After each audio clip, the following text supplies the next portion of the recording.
Hello. Would you please give me your name and occupation and tell us a little about your condition before the liberation treatment?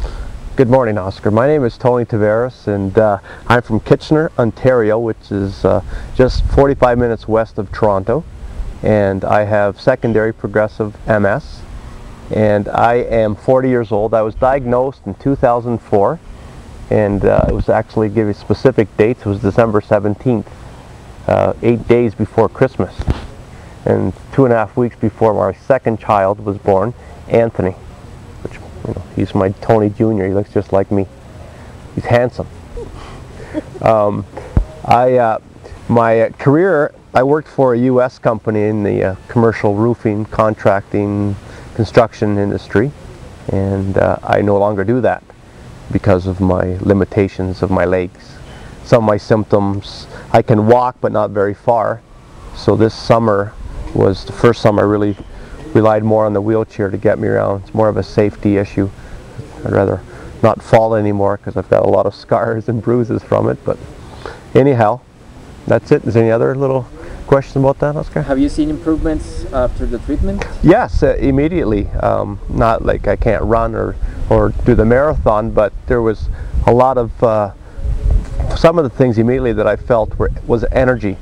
And it was immediate. Like as soon as I left the procedure, coming out of the procedure, I felt this burst of energy, and just like I couldn't explain it. And I am already naturally a pretty high charged guy, but for me to even notice even more energy, it's quite noticeable. Like, I mean, people that, like my wife, for example, she go, "Whoa, what happened to this guy?" Right? So, yeah, that was immediate. And like strength in my right hand.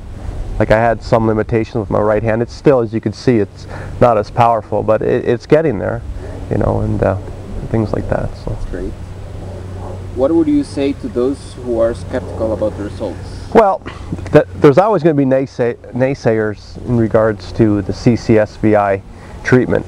You know, before I came here, I did a lot of due diligence and research in regards to, you know, what does it all really mean, you know, with the CCSVI, you know, from the vascular perspective. Everybody always has an autoimmune disease, and then all of a sudden these theories of the vascular, it really made sense. And actually going through it all, it really was proof in the pudding. Giving the example of when my first procedure here in Costa Rica, after the procedure, within a few days, we noticed my energy went down. And it wasn't to do with anything else of the climate or the heat, or the physio. It was actually a blood clot. And when we had gone for my post-op, we had discovered, yeah, like doing the ultrasound, and it was like, holy moly, that was something blocked there. So for the naysayers that say, oh no, this theory is, well, 3 days before that blood clot, I was in pretty good shape.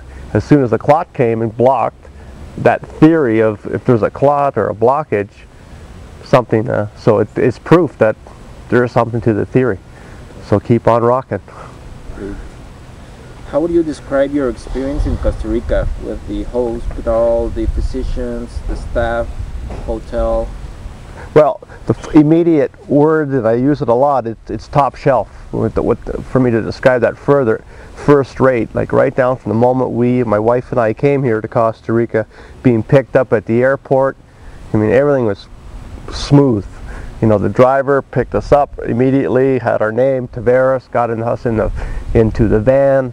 You know, very sensitive to the wheelchair, disability. Everybody is first rate right from the driver. As soon as we got to the hotel, felt like we were home immediately. And I would recommend it to anybody. And right to the hospital, my God. And here we come from Canada, which is, you know, it's pretty, you know, international country with great hospitals and education and whatnot, but come to a small country like Costa Rica, I felt like I was Brad Pitt. I was a celebrity, man. I got treated so well in the hospital. My wife, I mean, everything. Like the hospital was so clean. We were just amazed with the service. You know, I'd recommend it to anybody. Are you happy with your decision to come to Costa Rica for the liberation treatment? Absolutely. I would do it again. And again, it's, you know, I was probably number 200, maybe 197, right? So imagine next year how much better it's going to be. I mean, this is still, we're pioneers, right? So the guys that are here, the guys and girls that have come, you know, we really are the pioneers. This is still at the infantry stage. What's going to happen in another year? Like, you guys have perfected it so far. Only good, more good to come. Well, thank you very much, Tony, for your time. Oh, Oscar, thank you.